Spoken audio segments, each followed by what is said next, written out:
it's fantastic that they're honoring Vince in this way. Well, Vince is incredible. I mean, he's obviously an icon, so it's perfect. It's fitting for him. He's just an amazing artist, amazing person, amazing voice. He inducted me into the Grand Ole Opry. And I just respect everything he's done and everything he's doing. He's an international superstar, has sold more than 26 million albums, has a collection of 20 Grammy Awards at home, and now recording legend Vince Gill is an official icon. It is our privilege to offer you our highest honor, a BMI Icon Award. Vince Gill, please come up the stage.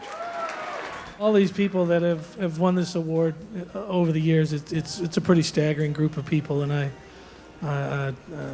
it doesn't go unnoticed on me. Gill was honored as this year's BMI icon at the 62nd Annual BMI Awards, where good pal Keith Urban, along with Ashley Monroe and Michael McDonald, serenaded the star by performing a collection of his biggest hits. Baby, I still believe in you.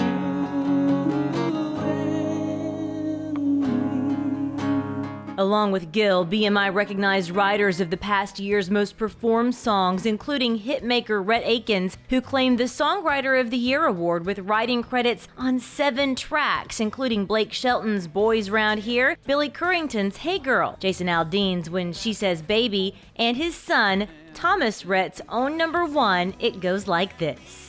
I come to these awards and it ends up being like the Rhett Akins party. Rhett picked up 2 awards of his own, including one for Round Here by Florida Georgia Line, who were also honored. We moved here to be songwriters and never really knew being an artist was going to be in the picture, but it all worked out. Man, I got this award. I feel like I'm an Olympian. This is my first time wearing one of these, so I'm pumped about it. And the Francis W. Preston Song of the Year award goes to Wagon Wheel.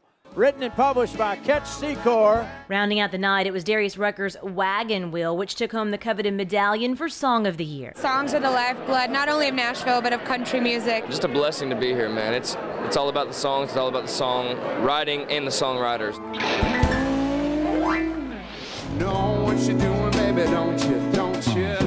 That's what so much of this town is built on, is songwriting. So it's such a neat thing to be here and to honor the songwriters. This is the greatest thing we do as a music community, I think, is celebrate the people who write the music that makes us famous. I mean, there's no way in the world we could do it without a song. It was also all about the song just down the street at the Music City Center. That's where the 52nd Annual ASCAP Country Music Awards were held. Baby, you can crash my party anytime.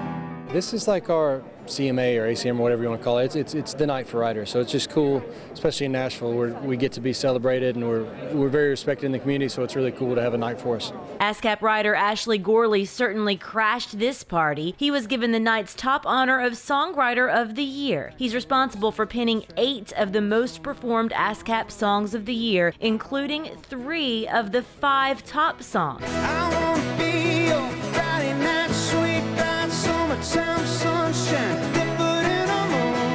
Everyone in there has hopefully gotten it right with each other through the years, and it's just cool to go, oh yeah, I didn't know he wrote that one. That one's great, or she. It's just a cool thing to celebrate. A total of 45 most performed songs were honored, but the Song of the Year sounds something like this. It starts with a smile and it ends with an all night long slow kiss. It goes like this. All right.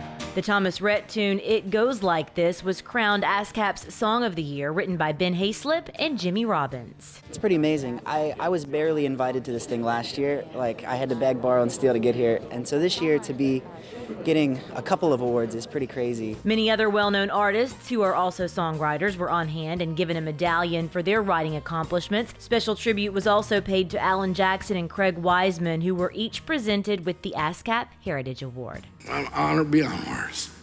Oh, yeah.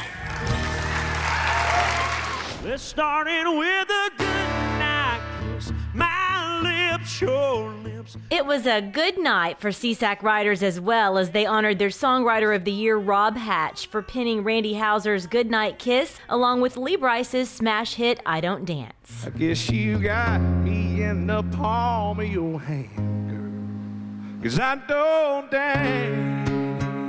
Well, we know how rare and fortunate it is to have any success at all in this business, so to get it up with your best friends, I mean, come on. And I can drink to that all night. That's the stuff I like. That's the Winning the medallion for SESAC Song of the Year was Lance Miller, who can take credit for Jared Neiman's #1 hit, Drink to That All Night. It's great and it's scary all at the same time. If they pick one of your singles, you're so validated in a way, you're so happy, and then you're scared to death you're going to ruin their career. To finish the night out, awards were given for Publisher of the Year to Magic Mustang Music, along with the Most Performed Song of the Year to top songwriters Kiefer Thompson of Thompson Square, Carrie Barlow for Dustin Lynch's Where It's At, and of course, Lady Antebellum's leading lady, Hillary Scott. When you go into a writing room to write a song, a lot of time you're kind of pouring your heart out. You're sharing things about your life. It can quickly become a very personal relationship. And so when you have a ton of people in the room who do that together on a weekly basis,